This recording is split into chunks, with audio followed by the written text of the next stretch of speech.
Hello, everybody. Welcome back to Art Smart. Man, this thing just never seems to be far enough back. So, I'm Kevin Hogan. If you haven't been here before, if you have been here before, thank you for joining us here at Art Smart. Today, we're going to be doing a DVD review of the Chuck Jones collection. Now, this is a collection of short subjects that were made by Chuck Jones during the second part of his career after he was a director at Warner Brothers, and he made many famous cartoons, probably. One Froggy Evening is probably his most famous. Maybe What's Opera Doc is right up there. But he made countless other cartoons, which are pretty famous. So this particular set, though, is from when he was done with Warner Brothers, and he was making a bunch of television specials. And so let me read to you what you get on this particular DVD that you can find pretty easily out there on the internet. Riki-Tiki-Tavi, which is probably the most famous out of all of these, and it's been shown on TV for many, many years. The White Seal, Mowgli's Brothers, Yankee Doodle Cricket, A Cricket in Times Square, and A Very Merry Cricket. So those specials are all here on this particular set. Now, this set has been out for over the past decade, and it's actually a pretty good little set. It gives you a good feel for what kind of stuff Chuck Jones was doing after he left Warner Brothers in that second part of his career. And some of these are a little bit kind of obscure, especially Mowgli's Brothers. You don't see that very often. You also don't see the White Seal a ton, but Riki-Tiki-Tavi and the Cricket films are pretty popular, and you see those quite a bit. Now, on here you have a little featurette, which is the Heart and Soul, The Timeless Art of Chuck Jones.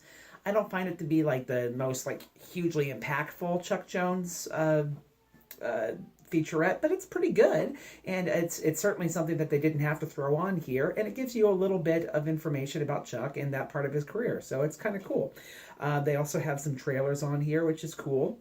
They also have gone through and given subtitles for English and Spanish, and that's basically about it. So, I mean, this is a decent little collection for you to get. So I will recommend this if you're a Chuck Jones fan. Now, am I a Chuck Jones fan? I am not a huge fan of his later work. I feel that Chuck Jones was at his best when he wasn't really 100% aware of what made his cartoons work. I think Chuck did really great with poses. I think he was really interesting in his use of backgrounds in his cartoons, and having them modern in many cases makes for a very interesting look, and kind of bridges that gap between character animation in the Warner Brothers style and the UPA type cartoons. He also did a really nice job of kind of bringing in a little bit of intellect into his cartoons. His characters usually had a little bit of psychological stuff going on, and so I think he definitely did that well. And there's numerous other things that Chuck Jones did well, but the problem is during the second half of his career, I think he became very much aware of what made him good, and so I think it becomes overly self-conscious. Even when you're talking about these films, the character poses are just a little bit too punctuated. The characters are just kind of mugging for the camera sometimes in ways that I think are kind of detrimental.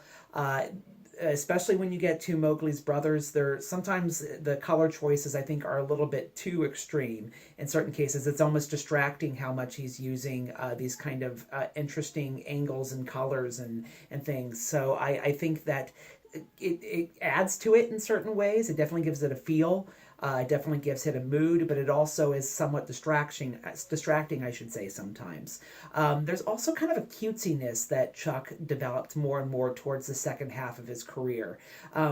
When he was doing his early cartoons with Warner Brothers, with Sniffles and things, he definitely had some cuteness there. And then I think he kind of leveled out and became a little bit more just kind of mainstream with his designs in the middle of his career, the area that most people think is kind of his best.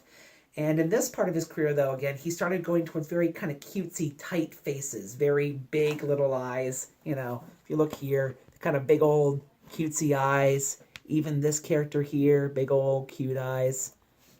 Look at the cuteness of the seal here. He definitely developed that style later on. Some people like that, and some people think that it's unique, and it definitely is. I just personally find it to be too cutesy. It's somewhat off-putting to me personally. Riki-Tiki-Tavi, though, I think is a pretty good short subject. I think it's interesting. It's maybe a little slow for my taste. And again, there's a little bit too much of him mugging for the camera, Riki-Tiki. But some people say that that gives it kind of a flavor, and the fact that he is this, God, what kind of animal is it? I'm sorry, I forget what it is, but whatever Riki-Tiki-Tavi is, this rat thing, apparently that kind of animal does do a lot of kind of poses like that, so I guess it kind of fits. So anyway, at the end of the day, I'm not a huge fan of these later films. I'm not a huge fan of late Chuck Jones, but I do think that this is a good DVD set. I think it shows this period for him well, and I think a lot of you are probably going to enjoy those things and be less picky about it than I am. So go ahead and pick this up. It's definitely worth looking at. Hopefully this review makes you a little bit more art smart. Hopefully the fact that I can't remember what kind of animal Riki-Tiki-Tavi isn't too off-putting to you, that for anyone that's watching this. And hopefully you'll watch more cartoons, because it's definitely artful and entertaining at the same time. Bye-bye, everybody.